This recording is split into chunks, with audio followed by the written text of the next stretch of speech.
Night Live edition of Jackson Postcast. I don't think we've had consecutive weeks with like on the same night in a while, but it's all right. We're flexible.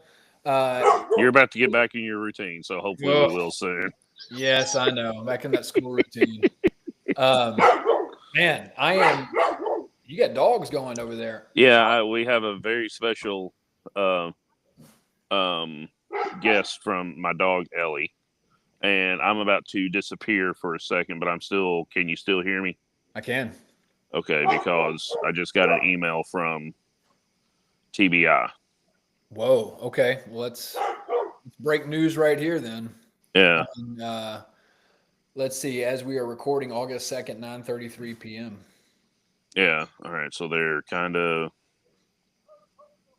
all right. A second person has it has been revealed um, that helped Austin Drummond. Giovante Thomas. That name's. Oh wow. No, really. Oh man. Is there a picture? TBI don't send pictures. So earlier today, when let me get this screenshot up, and then but it says he's a Jackson man. Let me get Oh, that shared on the post Facebook page. Um, and the saws are starting up again. I may have to go inside if they. How does that sound? I can't hear it. Really? Oh, okay, okay, good. Yeah. Um, yeah, so let me get this shared onto the post Facebook page. Um, but yeah, they didn't send a photo with Tanaka Brown earlier. Right. Uh, but apparently his mugshot from past arrest was on WBBJ and others, so that got shared. Saw that. And so yeah, If this Giovante Thomas is the same, this also might be someone I had, which I know we haven't gotten into this whole thing yet. right, So since this is breaking, and I mean everybody who listens to this probably already knows about what happened in Lake County a couple days right, ago. It's been everywhere, all over social media. The quadruple homicide, Austin Drummond. He was a former student of mine for just a very short time, long hmm, time ago, over 10 years ago, I believe. Don't remember a lot about him. yeah, Uh, it's been interesting to follow this, especially via social media, because there's been so much shared, even when there aren't a lot of updates. And so sort of keeping track with that, keeping up with it. I don't know. I think some of it is it not salacious because it's news, but then it's so hard not to follow it. Like it yeah, sort of kind of draws you in. So, not that this is anything to do with what we're going to talk about tonight hmm, necessarily, but since it is ongoing and it yeah. is newsworthy and it happened in Jackson, not where do you stand on it, but how have you chosen to cover it or share information? How do you decide what gets shared, what doesn't get shared? How much do you want to, investigate it and all that?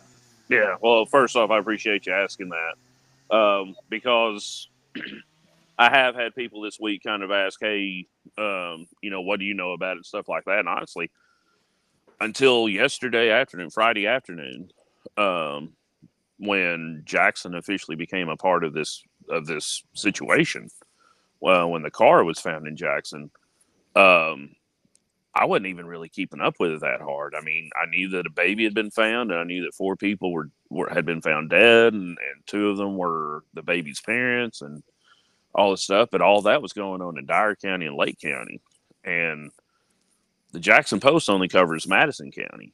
Mhm. And I did see somewhere that Mr. Drummond apparently is from Jackson and had a history. And I was thinking for next week's paper, probably Monday or Tuesday, I'd try to do a little bit of looking around to just talk about that, discuss that aspect of it, hoping and expecting that he would have been caught by then, anyways. Um, and and then yesterday, the news gets out that they found his car. They found it in Jackson. They found it literally right smack dab in the center of Jackson. right off of I-40 in a wooded area on the dead end of MCO Road, just north of the interstate.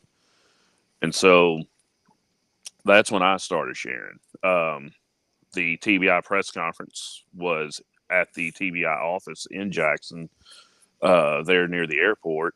Um, I did not know it was going to be in Jackson, or else I would have been there. I was texting with a buddy in law enforcement about it like 5 minutes before, at like 2:55, and the press conference started at 3. And my buddy said, "You might want to get over there," because he had already knew what was going on, and he said, "You're going to want to write about this." I was like, "Dude, I'm in Humboldt. I'm not going to be there." So I started looking for a live feed from there, which I'm still not understanding why former Madison County Sheriff John Mayer decided having a sheriff's office in that area, and then TBI followed suit and opened a TBI office in literally the worst area of Madison County when it comes to being able to connect to the internet and being a part of the cloud and all that stuff. But everybody that was trying to watch that ran into that situation, apparently, no matter who they were trying to watch. But I can tell everyone now who cares about the Jackson Post and our involvement in covering this that I am now officially on the TBI's email list, and y'all should be able to see that now, seeing as how in the last 3 hours, 2 screenshots from emails have been shared immediately after they're sent to the media, and so yeah, we'll stay on top of it until this gentleman is found, or this man is found, and we'll cover just kind of what happens as the judicial process plays out after hopefully this person is brought back to justice. You know, it seems like once sort of these dominoes start to fall, you have accomplices or people who helped. And I don't, did it say what this latest person who was arrested, did it say why they arrested him or what charges they had? No, and that's I mean, it was pretty similar to the one earlier. It just said we had an investigation, and the investigation revealed this person was connected.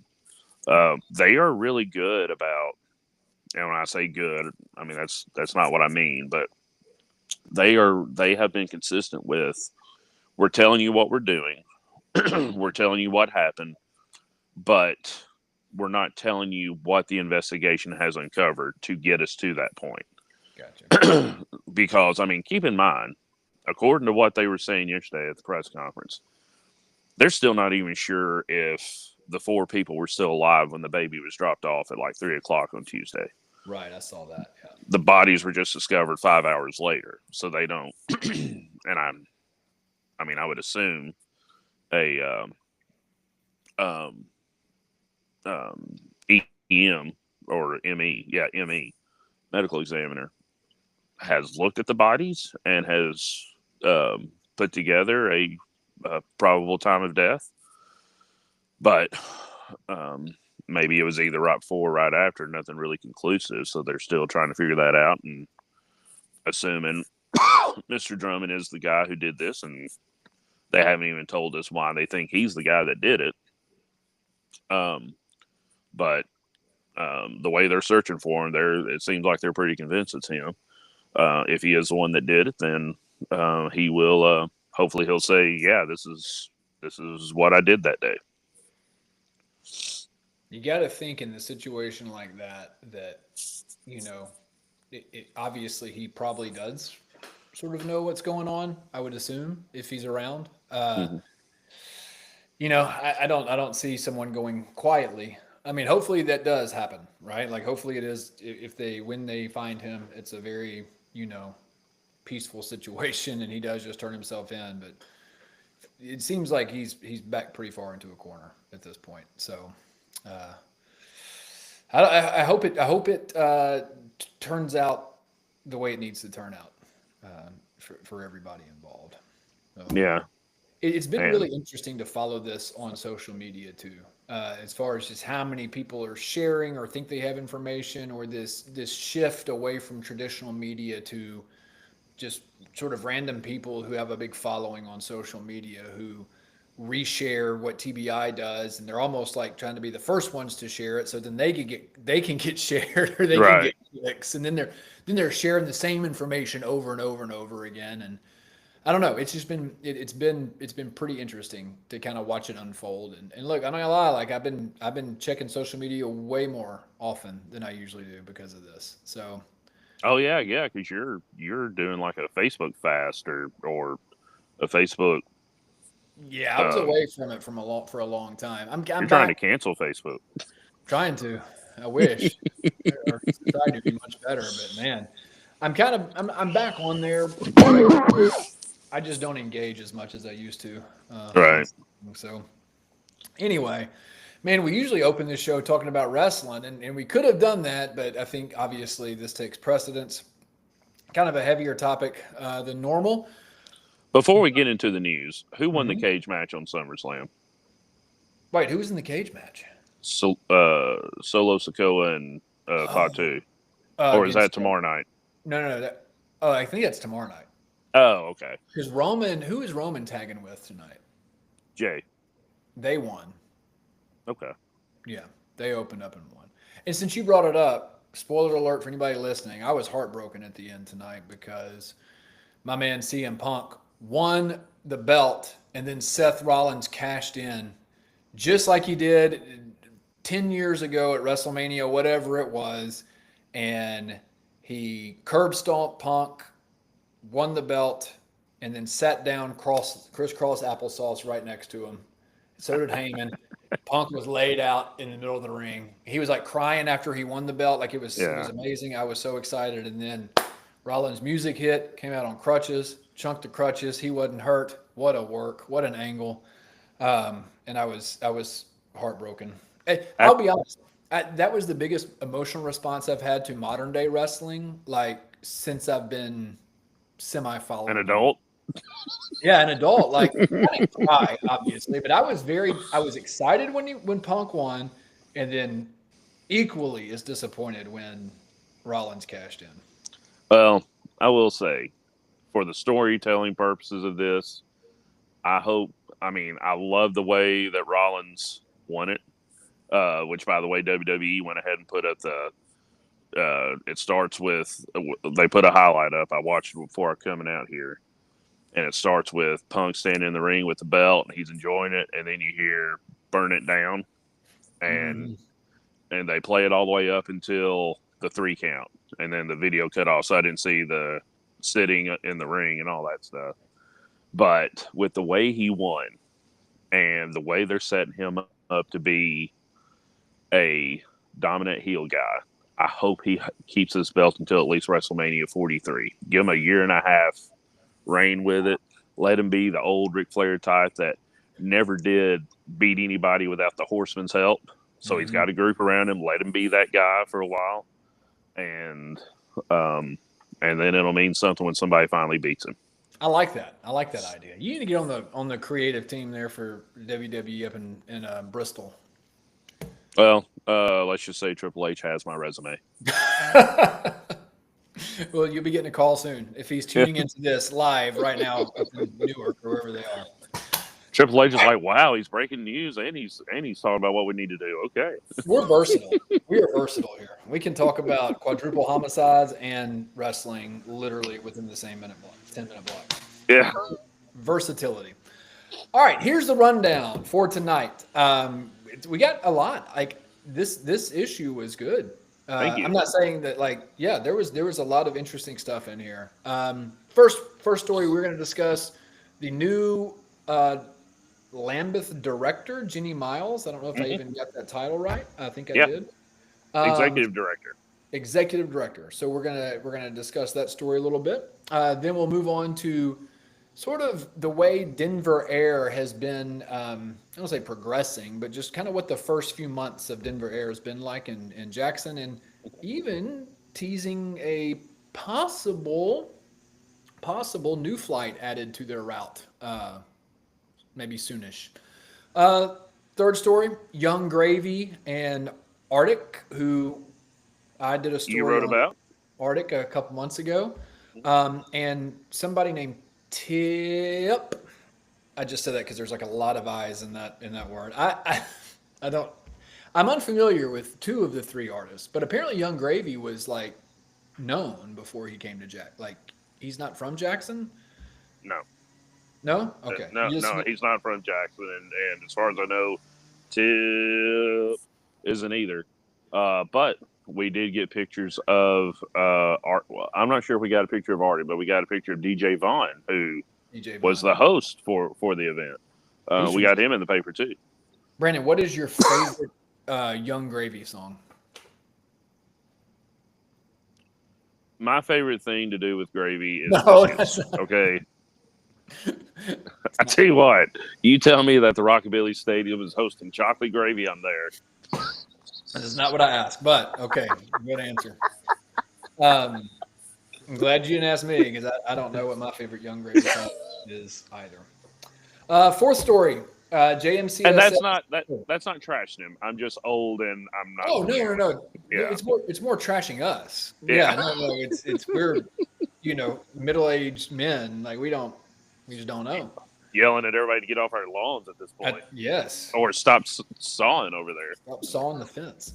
Um, JMCSS had a lot of committee meetings a week and a half ago or Hmm. something, and you were there. And so something that was discussed was truancy Hmm. and chronic absenteeism.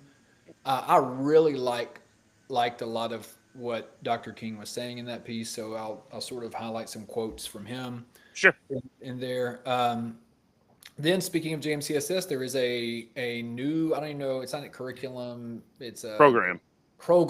program called LifeWise. We'll get into that, what that entails, and answer some questions about how. Spoiler alert: Gabe and I may actually yell at each other during that part of the show. No, remember, I'm gonna limit opinions on this, so I'm just gonna ask some questions, and then you and I will discuss our two columns about Hub Hmm. City Central, and I'll go a little bit deeper than I did last week, especially like from the JCM point of view, and maybe why I can understand why a lot of alumni and people in that neighborhood would be upset that the colors aren't on the field, that JCM's letters aren't on the field. However, I did see today Hmm.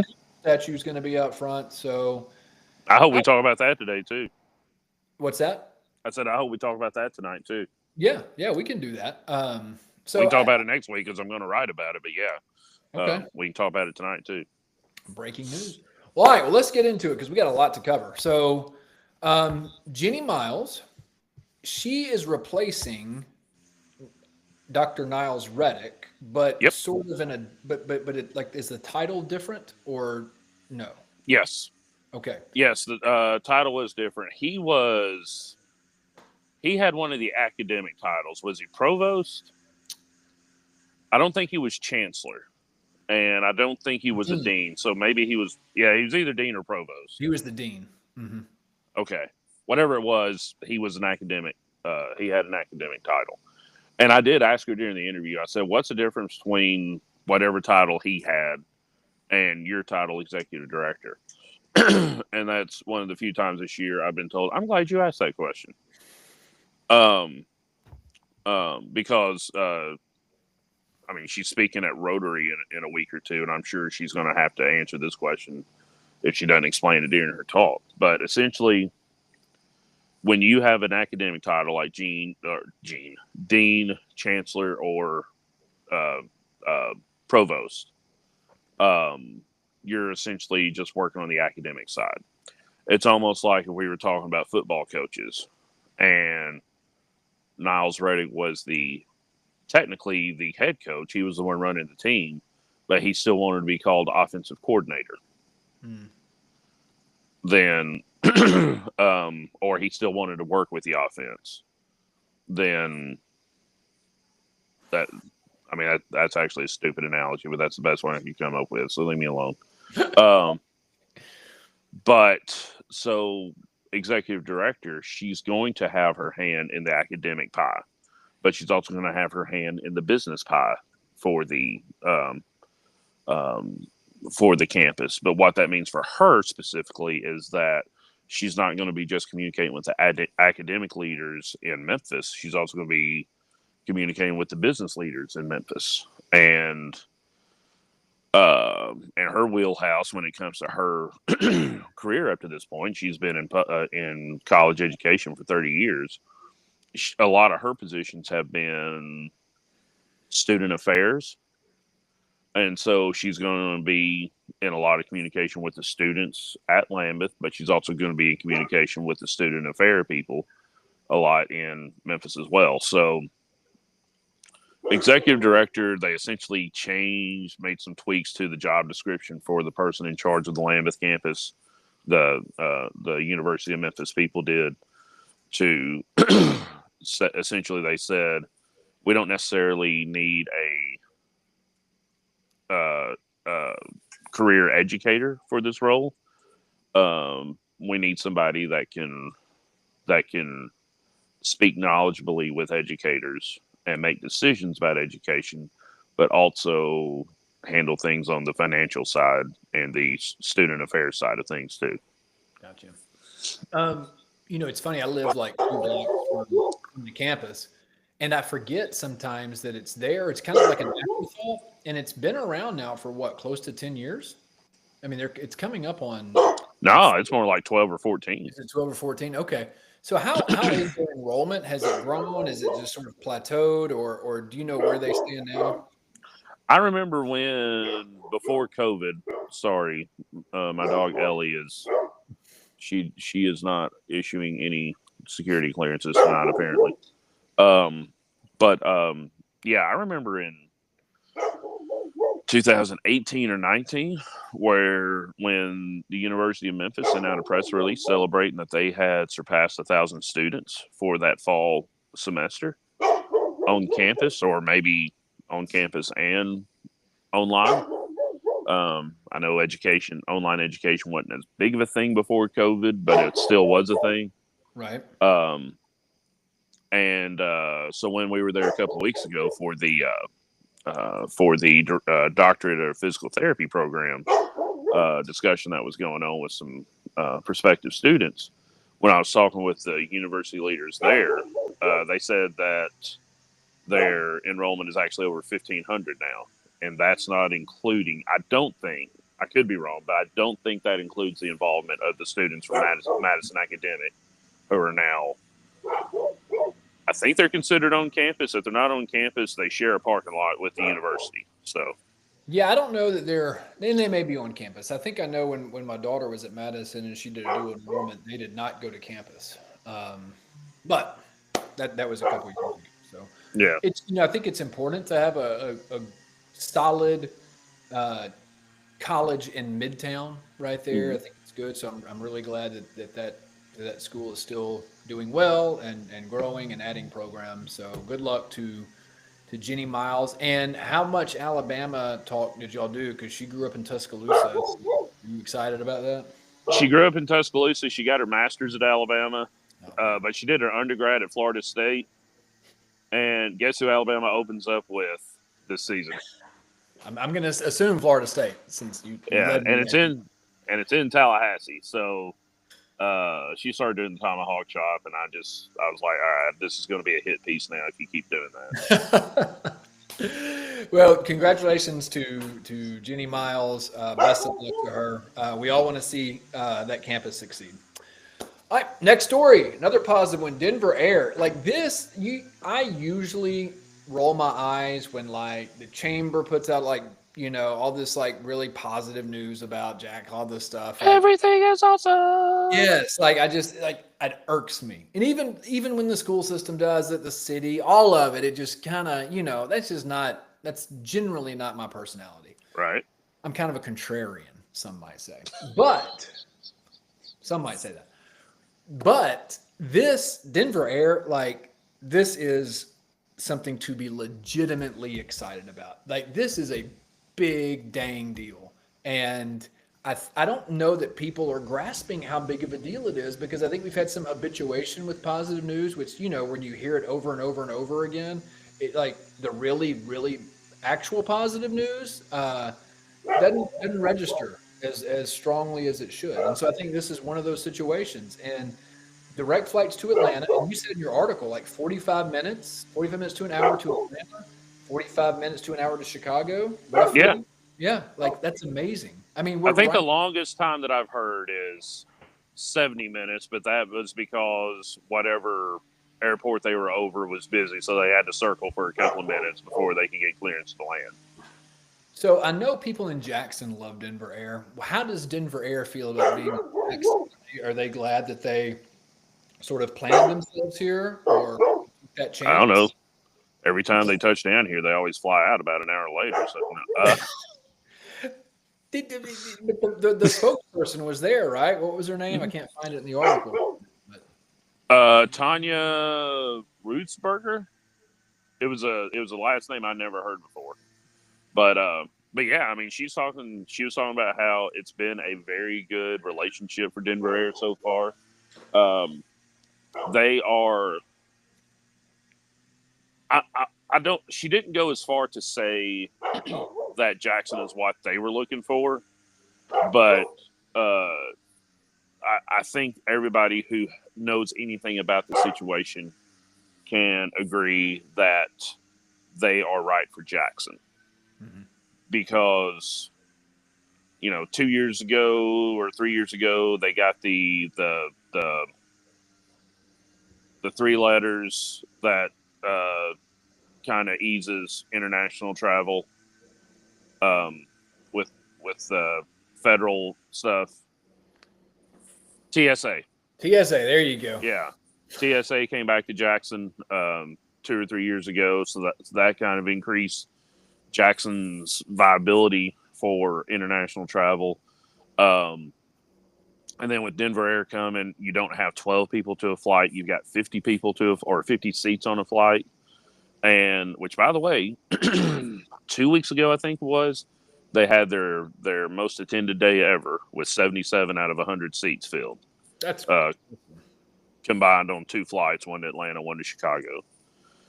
Um, I mean, so think about it that way. When was the last? I mean, have you ever thought about the possibility of 77 people leaving in one day in the air out of Jackson?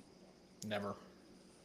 Um, but the two airports that they're flying to, and in the past, Jackson has flown to St. Louis. I'm not a big flyer. I mean, I'm assuming St. Louis's airport is pretty big, but apparently it's not as big as O'Hare and whatever they call the airport in Atlanta. Hartsfield, I believe. Yeah, Hartsfield. Mhm. But I mean, Atlanta and O'Hare. Uh, Apparently, you go to one of those airports and you got a potential for like 3,100 places to fly to from there. So, Uh, sorry. So Denver Air flies to O'Hare. I didn't realize yeah, that. I was yeah, assuming it was Midway. I don't know why I assumed that, but I just assumed it was the smaller airport in Chicago. But I was wrong. yeah. They were talking when I talked to Kyle Barron, who is the uh, interim kind of learning director of the airport, and Tanya Rusberger. Yeah, they were mentioning O'Hare. Um, Okay.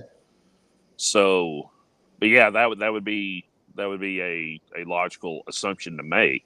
But no, little old Jackson Regional Airport, the artist formerly known as McKellar Sipes, is going all the way to O'Hare and Hartsfield International Airports, and connecting the hub city to every city that Carl Perkins ever played in his career. Wow. Look at that. I mean, You're I assuming. haven't been told that. Yeah, that's just me making an estimation. I could be very wrong, Okay. but I mean, just think if Carl Perkins was still around touring, he wouldn't have had to get 17 flights to go to London or wherever it was in Europe that he played. He could have gone straight there and hung out with his buddies in the Beatles That's a whole right. lot You just quicker. hop on Denver Air and go to Atlanta and then hop across the pond. There you go. Wow. Well, one more question about this. Who who was responsible, and it's probably not just one person, but who were the drivers in getting Denver Air here and getting Southern Airways down the road? Well, Southern Airways, the contract just ran out, and Okay. I'm I pretty had sure one flight on that, and it was miserable. But continue. okay, and the week that the post started, like the Thanksgiving weekend of 2022, I think that was the moment that everybody's like, okay, we're done with these people as soon as this contract is done. Like, even the Southern Airways people were like, they had like, I think it's a high estimation for me to say 30% of the flights went out of Jackson on time that final year that they were here. It was bad. And to Denver Air's credit, it's about 90% on time. Mm-hmm. Only one flight has been canceled, and that's because that flight to Atlanta that day, Atlanta called Jackson and said, hey, we got a lot of stuff going on here. There's some weather. There's some delays. There's just a lot of stuff going on. You probably don't want to fly over today, and we can't fit you in this afternoon. So that's been the only cancellation in 8 months now. That's yeah. So, and 90% on time rate. I have no idea, but they say that that's well above the industry average. So, that is one thing that is definitely going right for Jackson, that Jackson needs to go right for it right now. As someone who flies a lot, I can say this. The last 10 American Airlines flights that I have taken, about 20% of them have left on time and landed on time. Like, wow. It's bad. Bad. Like, rarely do I take off on time when I fly out of Nashville. And so who was sort of the driving force of bringing Denver Air? Oh, yeah. Here? Well, I mean, last year when they were announcing this, and it was right at a year ago they announced it, maybe a little more than a year. I think it was in July they announced it. No one person was really taking credit, but I mean, Team Madison County was kind of the team that brought them in, which is the chamber, the city, the county, JEA, West Tennessee Healthcare, all the big boys in town. Yeah. But when Kyle Spurgeon, the director of the chamber, was speaking, he said this is a team effort from our part, but he pointed to Kyle Barron, who was an employee at the chamber at the time before he went to go work for the airport. And when I was talking with Kyle about it when he got the job at the airport, he said, yeah, when I was at the chamber, we had a 5-day work week. I was spending at least 2, if not 3, maybe sometimes 4 days a week at the airport, like having the conversations and doing all the stuff that needed to be done to get Denver Air to Jackson. Shout out Kyle Barron. Way to go. The boy. He's been a quality addition. He came to Jackson originally to be in administration, Jackson State. Then he worked at the chamber. Now he's at the airport, and at all 3 places, he's been a good person to have around here. So we had him on the Shields report. We did.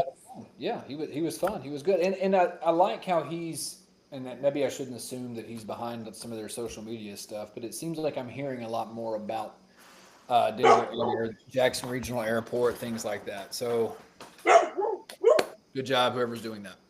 Yeah. What'd you stand up for? Because I don't know, because I was getting tired. I wanted to see what this angle would be like, and it was a bad angle, so I just sat back down. Oh, okay. I kind of. You ever watch Pat McAfee? You watch the McAfee show at all on YouTube or clips? I'll watch if he's talking about something interesting. I might, yeah. He stands up sometimes, so I just thought, yeah, I'll try it. Wasn't good, didn't work. All right, so Denver Air, awesome. Jenny Miles, great. So 2 for 2 on positive stories. Right. Third story: the Young Gravy concert at the Rockabilly Stadium, and this obviously we can talk about the concert a little bit. A good piece written by Hannah Gore. Right. But I think the bigger, not bigger story, but maybe the bigger talking point is the way the Rockabillys have sort of stepped in as an additional entertainment venue. And they saved the day with the fair, sort of. Mm-hmm. So we can talk a little about that. But I know you didn't write the article. I'm assuming you did not go to the concert. I did not, no. Okay. So we probably won't talk a lot about that. I was busy last Saturday night recovering from cutting grass for 6 hours in 90-degree heat that day. But here's what I will say. I think it's Mhm. awesome that we have local artists performing at a big venue Yes. like that and bringing in a semi well known hip hop artist, Young Mhm. Gravy, to sort of, I don't want to say support the local talent, because I guess the local talent supporting him. But when you bring somebody in from out of town who's known, you're going to bring a crowd. And so that's a great way to showcase local talent. And I saw a post from Arctic, who I did the story on in the Jackson Post a few months ago. He Yep. said it was the best show he's ever played, his favorite show. He also said some other things that kind of got him some heat online, where Ruh-roh.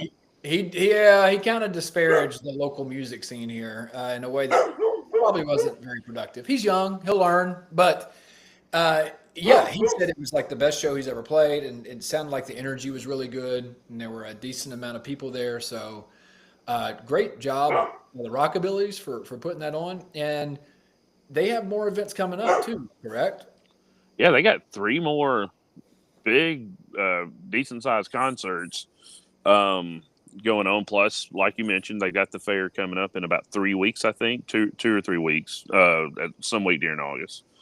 But in September, they've got Crowder coming, who is one of the top names in Christian contemporary music right now. Um, the Christian contemporary national station K Love. They Hmm. typically have their 6 or 7 artists that they're playing constantly. You'll hear 7 of their songs, each of their songs, over the course of an hour.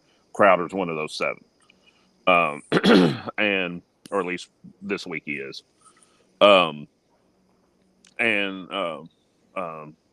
so they got him coming. Skillet is coming. Is that a Christian rock? I just saw it as a rock band. Are they Christian rock? We talked about this a couple weeks ago. I think they're Christian. I don't. I feel like they're Christian rock because I think they were. I just associate them to a certain time in my life, and that's when I was heavily involved in church as like a Yeah, late teenager, and I right. think that was played a lot. Now we were going through that, mid to late '90s like cool phase as Christians, like where you want to get everybody into church, like so you want to make it Yeah, inviting, so you like, you know, you listen to like secular music, but not the secular music that curses or anything. You know what I right. mean? So you can still play it and say, hey y'all, we listen to like cool stuff like Skillet. Come to Because I our remember at one time, like Creed was supposed to be a Christian rock band, and like yes, they have one song that sounds like it's talking about heaven, but I don't think that they're actually a Christian band. Maybe they are. I don't know, No, I don't. I but don't. They were not under a Christian label. I think Scott Stapp's parents were like very religious, and he was religious. So I think a lot of the lyrics okay, were tinged with like Christian principles, I guess. yeah, So a lot of allusions to that. ALLUSIONS. So right, I think that's where that came from. Whenever I was a youth minister, we sort of copied Young Life at my church, and so we would have these like campus teams, and it was like be on a Monday night, and so it wasn't church, right? So people who didn't really want to go to church, they would come hang out at a house, okay, and like young. So and we would like have a Bible study. So I played trying to be cool. I played the Creed song Higher and did a whole little lesson on that, because it's just what you did in the late '90s, man. You tried to find some stuff that was semi cool to say, hey, church is cool too. Come on, y'all.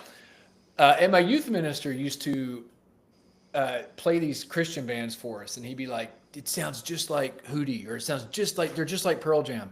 And every time he would play it, like to me, they would sound nothing like. dude, that's not Hootie. That's not Hootie. But he said Third Day. He's like Third Day was a combination of Hootie and Pearl Jam. No, I could sort of no, hear the voice, honestly, like yeah, but when no. I was younger. No, no. Anyway, And then we got the Beach Boys coming up in October, so okay. um, I'm probably more likely to go to a Beach Boys show than a Young Gravy show, but I am probably in October more likely to stay at home and watch Bama play. But Beach Boys, my very first concert in Mud Island. really, Yes, my mom took me. I was way too young to be there, but I was there. Don't remember a lot about it. Got beer spilt on me by somebody behind me. I remember that. you may still be too young for it, but Probably so. All right, so hats off to Rockabilly's for providing space for entertainment, supporting local artists like Hmm. Arctic. DJ Vaughn was there as well. Um, Obviously, shout out to Young Gravy for coming. I'm sure he got paid pretty well to come to Hmm. Jackson. So, anyway, that's good. Positive stuff. Look, man, we're 3 for 3 on positive stories. So let's sort of take a not a full turn, but just a veer. It's an interesting turn. Yeah. An interesting turn.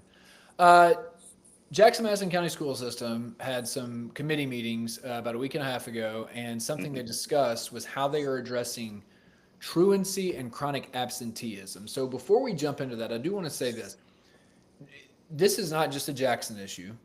Hmm. This is a national issue and has been since COVID. Yep. Every year, I believe it's gotten a little bit better. Uh, but I know at my school, we cut chronic absenteeism from 50% all the way down to low 30% in Oh over wow. years. So it's a big deal, and it's a lot of work. So that being said, this is not only Jackson dealing with this. Okay, so a couple of things here, and then I'll let you kind of speak to what you heard Yeah. the uh, at the meeting. But something that Dr. King said, and I got to find the quote because I really it really lined up with the way I think about things.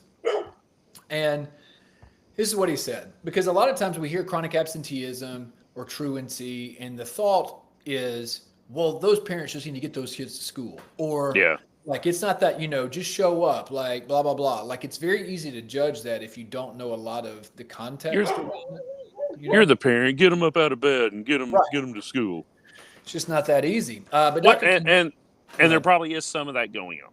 So I think let's, there's yes, I think there's but some. it's nowhere near 100%. No. And you may have kids like, and I'll read this quote, and this is very true because in my first period, I hadn't taught in the classroom in 2 years, but I know I had a student 2 years ago. She worked at Blacksmith. I would see her there. She had me first block as an honors class, Hmm. and there were days she could barely stay awake because she closed at Blacksmith the Mm. night before, and I knew that like 11 o'clock. My class started at 7:30. So they were there Mm. at 7. You know what I mean? So I mean, right there, she's probably getting 5 hours of sleep a night.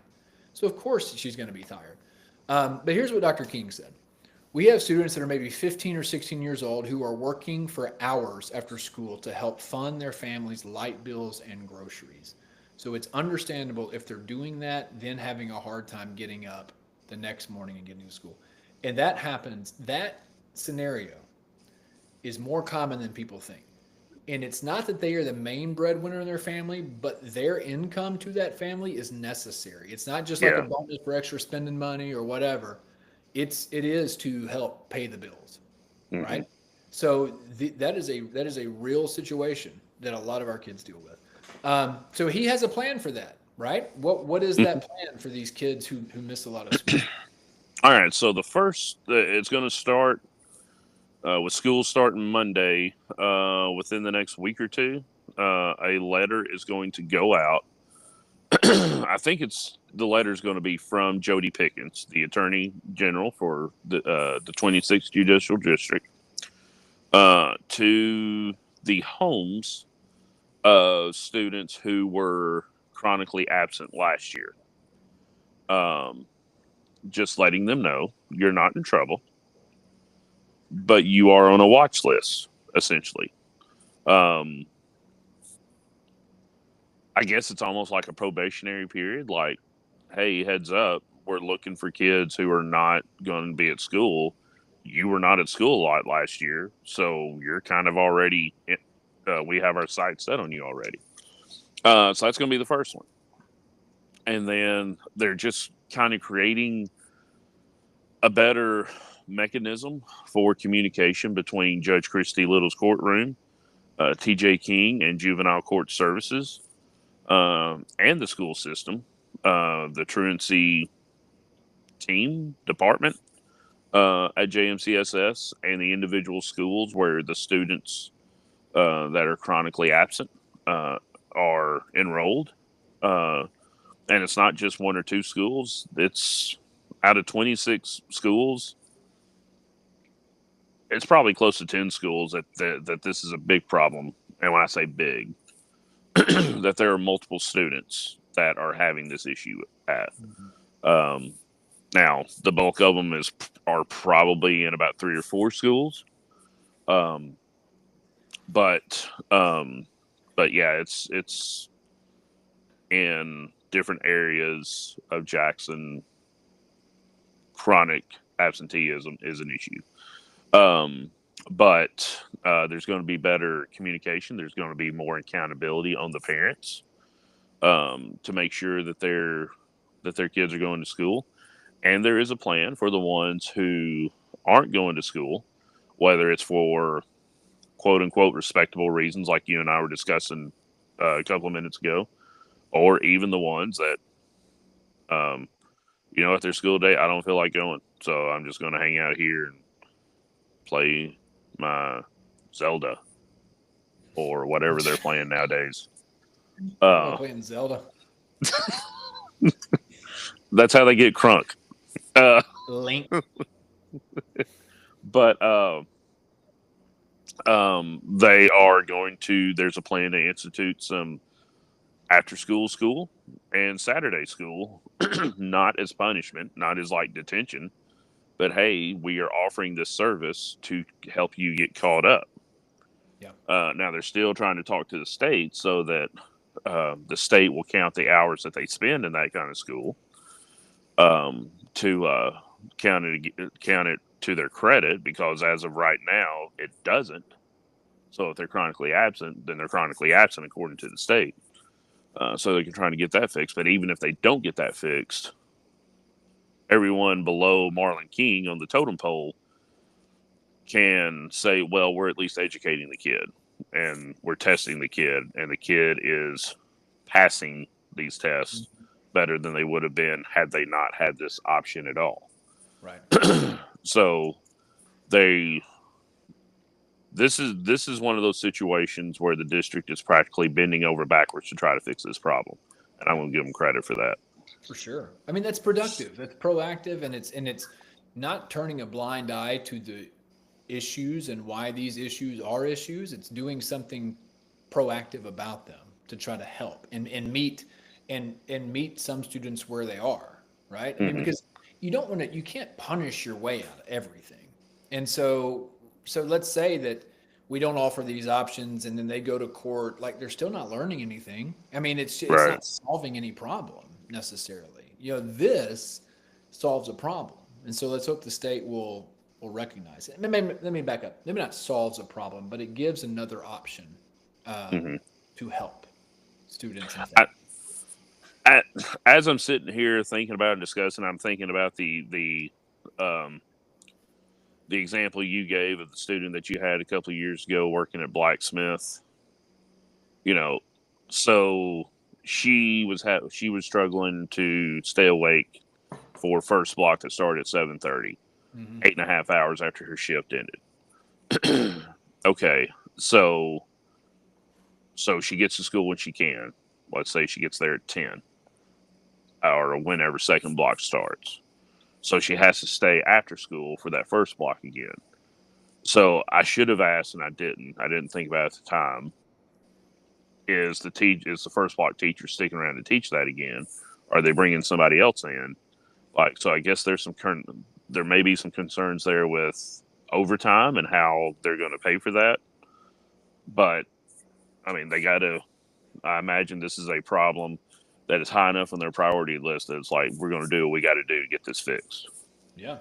And I will say, I don't know what other schools' numbers are like. I know it's been a priority at JCM, and you can tell it's been a priority because our numbers have gone way down in the last couple of years. So I will say that when they were discussing it at a school board meeting back in April, I think March or April, excuse me. When it came to high schools, Liberty had a higher chronic absenteeism and truancy rate than JCM did. Yeah. Ours is like I said, ours is gotten better each year. Okay. Staying with JMCSS, and this is a good time for me to say this real quick as an aside. In service was last week. We had EduFest at Liberty. Mm-hmm. It was originally supposed to be at Rockabilly Stadium. We had it at Liberty. We were outside. It was the hottest day of the year. And I'll be honest, listen, I was dreading it. I thought this is a bad idea. You were Uh, ready to be contrary that day. yeah, because it was 117 degrees outside. But you know what? I had a great time there. I'm not gonna lie. I liked it. I really did. It was a cool experience because I got to see people that I had taught with 10 years ago who were still in the district, but at different schools. I played in the 3-on-3 basketball tournament. We made it to the championship, and this is what's really cool. I was guarding a big old dude, but he looked familiar. And we got done after Liberty beat us Mm-hmm. in the championship. And he's like, "Good game, coach." And I'm like, "Okay." So I know I had him at some point, or he knows who I am. So I go up to him, like, "Tell me your name." It was a student I had at Northeast, like in 2010 or 11, maybe a little bit after that. He's teaching at Liberty now, like a full grown man. So I think that's what something an event like that's what makes it special. Um, I was dreading it at first, and I'm really glad that I went. And it was actually a very good time. Okay, Can I say something sort of related to that? yeah, Earlier that morning, you're like, "Hey, are you coming to cover this?" And whenever they've had their district PD days, like I've never been to those because I've never been specifically told, "Hey, if you want to come cover this, come on in." So I wasn't planning on going over there. But then when I heard and saw that pretty much every uh, news outlet in Jackson, except for me, was going to be over there, I did drive over there. But when I got there, and there were cars lined up on the side of Ridgecrest, like almost to the baseball stadium, I said, "You know what? I'm just going to run a photo that they put on online because like that this is great. It's awesome. I'm sure that they will tell their story, and I'm going to go find an air conditioned place to get a bunch of stories written." So smart move on your part. It made the Memphis news, man. Did you see that? That like the Channel 3 had the YouTube clip or something. because Channel Three's morning anchor is the wife of Northside's football coach. Oh, I didn't know that. Okay. Well, I was wondering.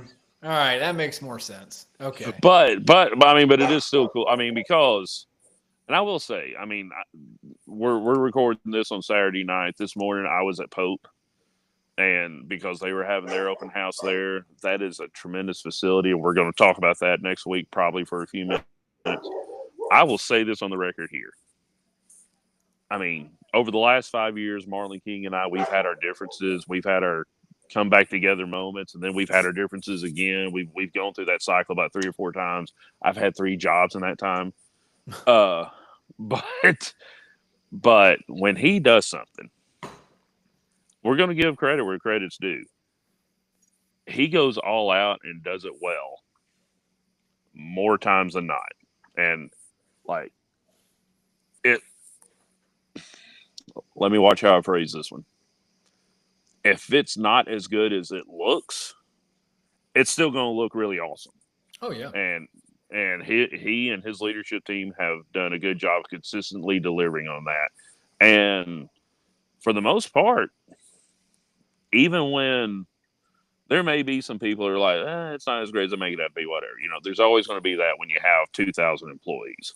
Mm-hmm. But Pope's looking good. He got, they broke ground right before he took over on JCM and Madison, but JCM and Madison are looking good. I'm pretty sure those designs he had a hand in. After the ground was broken, the stadium, Hub City Central, we're going to be talking about that in a minute. That looks awesome. I'm sure Omen and the new central administration building is going to look awesome. Melissus, he's built himself a track record over the last 5 years. So, and he's in his 31st year in education. He can retire at any moment, anytime he wants to. So it could be next week. It could be 20 years from now. But I'm interested to see how this track record continues over the course of however much time that is. Well, I'm glad his sense of style has evolved since he was in Haywood because when I worked there, the walls in that central office were painted like a pea green, right? Like baby food strain pea green. And I said, in wood paint, I was like, why are these walls green? They were like, when Dr. King was here, that's what he wanted them painted. So Why green? I I figured all the walls would be purple. don't know. And maybe he didn't, and they just put it off on him because he wasn't there anymore and he couldn't defend himself. But I, Yeah. I have seen nothing of the sort since he's been here. Thankfully, everything, like you said, everything that he touches looks very very good. Yeah. No. All right, We're gonna stay with JMCSS because a new program, I guess, was approved, and you told me this before we started recording. I guess a few months ago at a board meeting, Hmm. and this program coming to the school. It's not a curriculum. It's not anything like that. It is a program that has to be attended voluntarily. Nobody's going to be forced to attend it, but it's called LifeWise Academy, which is a national program designed to bring a biblical education to students whose parents sign them up for it. Right. Okay, so I have a lot of questions, but I'm going to let Okay. you answer the first one and kind of like get us up to speed. Then I'll ask my questions. Sure. What can you tell us about it? Who brought it? And what are they hoping to accomplish? All right. So LifeWise Academy was started in 2019 by a group in Ohio that wanted to bring a a source of biblical education to. I'm not sure if it's only public schools. I imagine if a private school wanted to utilize it, they could. Hmm. Um, but a lot of private schools are usually faith based, so I doubt many of those have said, "Yeah, let's do that." But so let's just go ahead and say to mostly public schools, if not all. And um, um, essentially, what they do, and they're now in, I think, 37 states, over 600 school districts, at over 1,000 schools, or facilities near schools. So essentially, what happens is for an hour a week, if a parent has signed their kid up for a LifeWise program class, then for an hour a week, that student will be um, ushered out of the school building and transported to a close by facility. And Londa Rolfing is the local person who's one of the four people on the steering committee that I interviewed. She's one of the two that I interviewed for this locally. And she said most of the schools around here, they've got a church close by. So we're thinking of church more times than not. Let's just follow her example here. They'll be transported to a nearby church, and for an hour, this group of students will sit under the tutelage of a instructor who will essentially teach them about the Bible. 1 hour each week, and then at the end of the hour, uh, that instructor or somebody else uh, designated to transport them back. I think Londa is thinking most of these churches have vans. We're hoping that the church will supply a driver to drive the van back and forth twice an hour apart. Um, so they'll be returned back to the school. And the thinking is that most of the schools have like an activity time that's not necessarily dedicated to class. It's like when they go to clubs or whatever, they'll use that time, or they'll use the time that the students would go to lunch. So I guess on that day each week, mama's going to send a Lunchable with the child and a Capri Sun, and they'll go eat while hearing um, about Noah and the Ark, or Noah getting drunk and going to his tent and embarrassing himself in front of his sons. That's the one. That's the one. All Yeah. right. So here are some questions I have. How does this circumvent church and state? Right. This like that whole deal. Um, All right. Did yeah. you want to add to that question? Okay. No. All right. So I asked that question to Sarah Spath, who is one of the leaders of LifeWise at the national level up in Ohio.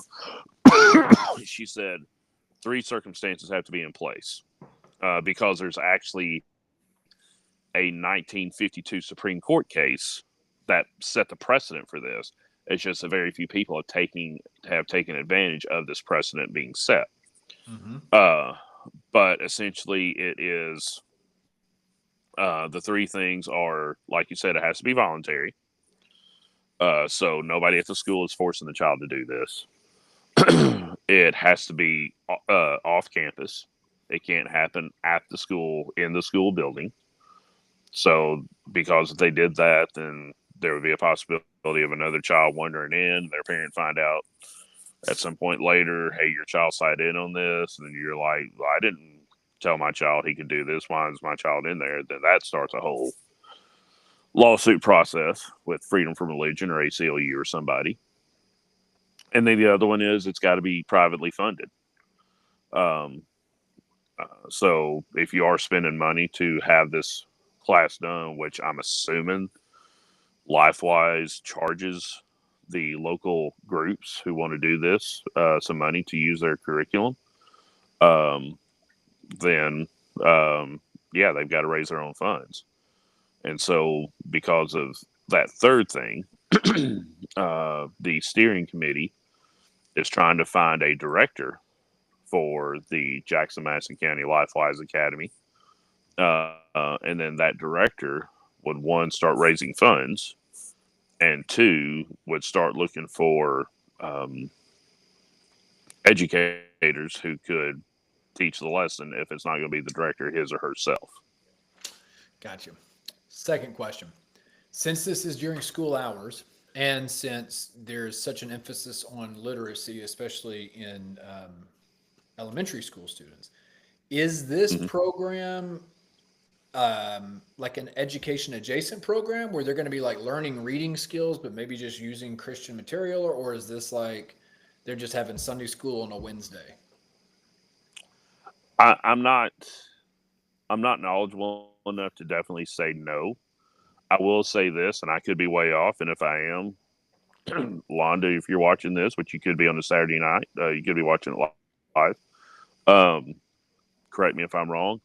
I took it as it's simply going to be, we are taking the children out of the school to give them a Sunday school lesson for an hour, and then we'll bring them back. All right. So there may not be any learning how to read or how to solve for X or anything like that going on. Gotcha. Third question, and it just like actually floated out of my brain while you were giving that explanation. Maybe it will come back to me. Oh, no, here it is right here. When the board was voting on this, and I know it's probably two separate conversations, but we just had a conversation about truancy, and I know that's been a big issue. Like, was there any concern over, even if it is just an hour, 1 week, was there any concern over missed class time or missed instructional time or anything like that? Did anybody sort of ask Londa, whoever was representing LifeWise, to sort of expound on like how much time? Because I'm thinking if they have like a Bible study, you got the time that it takes to get to the place, right? Then you got the time it takes to get back to the school, Right. do all that. Like I feel like that's right there is 20 minutes. So anyway, I was just wondering Probably. if that got brought up at all by anybody on the board, if there was a concern about missed class time. I'll be honest with you. This was approved by the board at one of the meetings that I missed. I think it may have been the May meeting because I know I missed the May meeting. Okay. And so I need to go back and watch those on YouTube, to which all Jackson-Madison County school meetings, the board meetings are on YouTube to watch there. So I'll go back and watch that and see, because that would be an interesting question to ask. Because my assumption has been the school that you used to teach at, Northeast Middle, it's got a church right across the road from it. If Londa got that church to be on board with this and be a part of this and supply the van and all that stuff, Christmasville Road is fairly busy pretty much all the time during the week. So it might take a good 5 minutes to get across the road and get set up. Then once the van is there, person goes in and says, hey, I'm here to get this list of kids. How long does it take from the office to get those kids to come down? get them loaded up in the van, get them back across the road, teach, and then do the opposite of what I just told you, in getting the kids back over there. Yeah, I mean, that could easily be 20 minutes of the hour right there. So you're looking at a 30 to 40-minute lesson. So I'm guessing there's no singing the Bible and Jesus loves me and doing an altar call at the end. You just maybe do the altar call in the van as you're driving back over. I don't know. Do the whole raise your hand thing. Close your eyes. Every hand in the van going up. Okay. Fourth question. They just keep coming.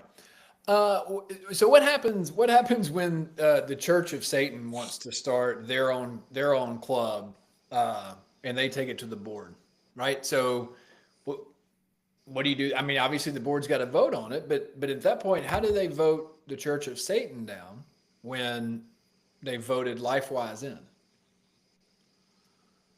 I'm pretty sure I'll get corrected on this if anybody watches this somehow.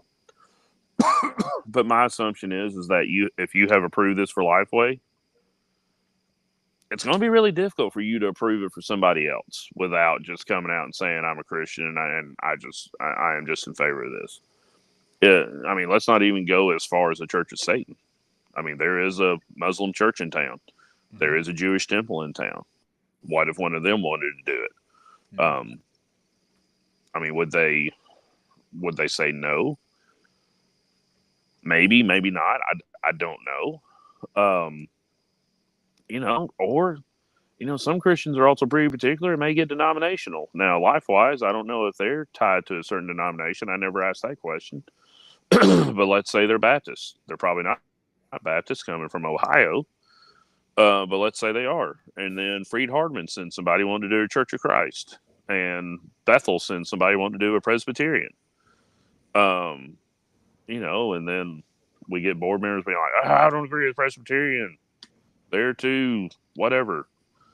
I don't agree with Church of Christ because we're afraid they'll indoctrinate them to not play music in church. That kind of stuff. But, it's they are a public entity, and it is hard as a public entity to say yes to one group, no to another, and it be constitutionally sound to do so. Yeah, that's why you just say no to all of them, and you ain't got to worry about it. So, or, I mean, here's the thing: nobody has signed up for LifeWise yet. That was my next. So, so what is that process? So yeah. a school has to sign up for it, right? So the school itself, correct? Like they could be like, yeah, we want this program at our school. No. Well, I don't think necessarily they have to tell Londa or whoever or the director that they want it. I think it's on LifeWise themselves, and by LifeWise themselves, I mean the director or the board or steering committee or whoever, to approach the school and open up that conversation and say, hey, parents from your school have expressed they want to do this, and they have signed their children up for it. So when can we come in and get some of your students for about an hour a week and take them out and bring them back and it not impact their class time or have the least impact on their class time? That's what I'm thinking. Yeah. Because, I mean, a school can't say they want it, I'm assuming. But here's my question. Could a school say, we're not going to do it. We're opting out of this because one, we don't want our kids leaving campus during the day because, we just we don't know, something could happen. There could be a wreck, whatever. Two, we just want to maximize our instructional time. Like if I was a principal, and it's not just because it's LifeWise, I think I would opt out if I could of anything that would take kids off campus for an hour a week. If something that is completely absent of education. Does that make sense? So I don't think I would. I don't know. I just wonder if schools can have the choice to be like, this is not a program that we're going to participate in. So the board approved it. Mm-hmm. So you got to think about that. But let's say Gabe Hart is the principal of the up and coming Marlin University School of Marlin King Academy at Huntersville that will open in the next decade when that part of the county starts growing because of Ford. And you don't like this, so you go to Dr. King, or I'm not sure what member of the leadership team would be over this. Maybe Dr. Williams, because this is a student's issue and she's the superintendent kind of over students. I think you would have that conversation with her and say, these are my concerns. This is why I'm against this. Can we tell them no? But just me sitting here thinking about it, totally speculating based on your question to give you an answer to your question. I'm thinking at some level it's going to be, well, the board approved this, so it's kind of hard for you to say no if we can work around it. And I guess if kids want to, then obviously you got to have kids sign up too, or parents to sign their kids up or whatever. Mm-hmm. And if that doesn't happen, right, it doesn't matter. It's a moot point. We talked about this way longer than I thought we were going to. I guess I asked you this before we started recording as well. It seems like this would be a great program to put after school because it would kill several birds with one stone, right? Childcare issue, after school care, things like that. But then I think you said something about it would be a lot more expensive to run at that point. I guess that's my assumption.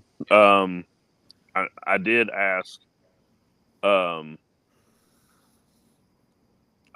Sarah Spath with LifeWise about that, and there were some financial issues to it, but it's not as feasible to do it that way than to do it the way that they're doing it in 1,000 schools already. Yeah, okay. And 600 districts. Wow. Any in Tennessee? Yes, none around here though. Okay. I think there's a couple in Memphis. I know Londa said there's one or two in Memphis. And I want to say Chattanooga, maybe. Okay. It's interesting. Yeah. Anyway, so we didn't yell. See, we didn't yell at each other on this. It was fine. Okay. I felt you were feeling the urge. I sense you were feeling the urge to yell. Yeah, we're limiting on opinions. I just don't. I just think you open up a can of worms when you start to mix a lot of any kind of religion or personal belief, politics, mythology, whatever you want to call it. When you start mixing that stuff in with everything, then you just open a door to a bunch of other stuff, So yeah. I think there was one part of me that thought, if this is education adjacent or education supportive and they are doing reading skills, they just happen to be using Christian, like Bible stories to do that. I think there was a part of me that was like, okay, like I could get on board with that because they're doing it the right way. They're going off campus to do it and they're getting some educational value out of it. I think that's something I could sort of not have an issue with. But anyway. Right. That's understandable. It's wrong, but it's understandable. Speaking of things that people have issues with, last story that we're going to discuss, Hub City Central. Deep dive is what I put on my index card. Before we get into this, I want to say, apparently my battery in my phone is getting old because I've seen the 20% mark and I just got the 10% warning. So I don't want to, we may be getting another Sopranos type ending tonight. All right, we're gonna make this quick. So I'm gonna go first because I think I just sort of glossed over mine. You and I had dueling columns in the paper, which really they weren't dueling; they were actually pretty similar. They were both supportive. Yeah, they're supportive, and so the whole thrust of mine was two opposing truths can be right at the same time. Like both of these things can be true. People can be upset and have a right to be upset that JCM's name isn't on there. And the other side of this is This is an amazing project that's going to benefit East Jackson for decades to come. Also true. Okay, so both of those things can happen. But Right. I gave a little history context of JCM and maybe shed some light on why some people might be a little bit miffed about this. And without going into detail, because I don't want your phone to die before you have a chance to talk, historically, JCM has had things happen, whether by intentionally or by circumstance or whatever, where it looks like they get the short end of the stick more times than not. And so I think Hmm. if you're a person who's been around JCM, I am. I graduated there from N97. I work there now. If you've been Right. in East Jackson or you live there, you've sort of seen all these things happen. And so this particular thing is like, oh, here we go. We get this is just one more thing, right? To sort of not kick dust on us, but where we get slighted. So I understand why some people would feel that way. That being said, Right. it's a little, I want to say silly because I don't want to invalidate people's feelings about something, but like the people who are upset about it, it's going to benefit them the most. like they're like, it's going to be a transformative project and it's going to be a win for everybody involved in it and the city, everything. Like the project itself is way bigger than anybody's personal feelings about it. So that's kind of where I landed, but I Hmm. do understand um, and want to give space for people's feelings who are a little bit upset that JCM's name wasn't on the. Yeah. Here, and here's how great this development is. The city of Jackson is planning to make improvements to Lane Avenue and is that Royal or Hayes that's Royal. adjacent to Omen and Early College High? Royal. Oh, So wait, they're making improvements. Is it Royal? it's Okay. Royal. Yeah, that's right. Because Hayes comes into to the upper end of Lane's campus. That's right. Um, but they're planning on making improvements to the Lane Avenue corridor and the Royal Avenue or Royal Street corridor, um, simply because this facility is going to be there, and they want it to look nice around what the school system is doing there. And when you say transformative, the city of Jackson wants to kind of get into part of that transformation. And a couple of months ago, we had the dedication of the nice Jackson Housing Authority apartments that are going on just a couple of blocks away. They're doing their best to make this area look a whole lot nicer than what it looks like now, because they're hoping and planning on these facilities, Omen, when it gets finished renovating, which they're planning on hosting graduation in 2026 at Omen, and the stadium and the track and field and everything. They are planning on hosting non-JMCSS events at these buildings, and so they want a nice looking area for visitors to come to. And I mean, the whole time that I've lived here for 17 years, Omen Arena and Rothrock Stadium have had um, a stereotype about them, and it's not a good one. Um, I heard the most about it when JCM had a home and home scheduled with TCA, and then they had another home and home scheduled with USJ. Neither TCA nor USJ wanted to come and play there. And if I may be wrong about this, but I'm thinking USJ didn't want to come so bad that they wound up buying JCM's home game from them and having JCM come to USJ both years in a row. So Well, they're that's trying to do away with that stigma yeah, that's not and bring surprising people that back that to the happened. area. I think people who live north of the interstate probably have a misconception about things around that area. But um, either way, Hub City Central is going to be like I don't think we can even imagine the way it's going to change that area. So Hmm. maybe we can imagine it. I just And don't think. my column looked a lot at the. Go ahead. Go ahead. I'm sorry. No, no. I was just yeah. No, you finish. You finish. Okay. I was just going to say, I mean, my column, if you haven't read it yet, just looks at the history of how JMCSS got to and explaining why JCM is not on the stadium. Hmm. Because it never was planned to be on the stadium. And they were to their to their credit, they never kept that a secret. Mhm. I remember over a year ago sitting in a athletics committee meeting, and they told us that. And I looked at Ricky Kyle and I was like, seriously? He said, yeah, this is going to be a district facility. And I said, okay, well, I mean, just be ready to explain that because the situation I told them was going to come up and they were prepared for it. Well, Had you yeah, write your column. I think the optics of it, even if they never said it, or they may have said it at athletic committee meeting, but the optics of it were this is going to be JCM's field. We mentioned the groundbreaking a couple weeks Hmm. ago. That, I mean, those optics that we were the only school represented there from the school. So I think when you look at it Right. from that perspective, people may have made an assumption based on that. So either way, like, again, Yeah. the bigger Makes sense.